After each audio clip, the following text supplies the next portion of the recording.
بسم الله الرحمن الرحیم. اوس زه د وادي عرنا سره ولاړم. جناب رسول الله صلی الله علیه وسلم چې کله عرفات ته تشریف راړه د مزدلفې د طرف نه راغلی و. مزدلفه هغه طرف دی.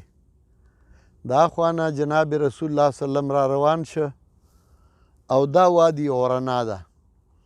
په دې کې نبی علیه السلام ایثار شه.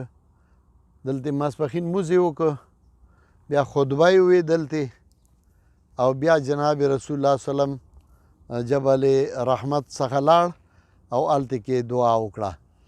جناب رسول الله صلی الله علیه وسلم د دې مکې باره کې ویلي وو چې د دې نه به تاسو بوټی نه شو کوی. نو حضرت عباس رضی الله تعالی عنه ورته وی الا الاسخر، اسخر ته نه جدا کا، د هغې اجازت وکړه ځکه موږ څخه د بلولو بل څه شته نه. نو جناب رسول الله صلی الله علیه وسلم وی تاسو به دلته بوټی نه شو کوی الا الاسخر، هغه اسخر ته مستثنا که، هغې ته جدا که.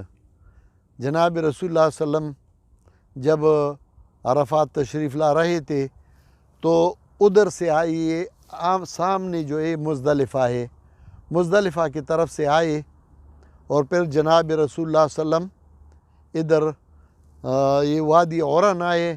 اس میں نبی علیہ السلام نے ظہر کی نماز پڑھ لی، تھوڑا سا آرام کر لیا اور پھر ادھر خطبہ دیا یہ مسجد نمرہ کے ساتھ.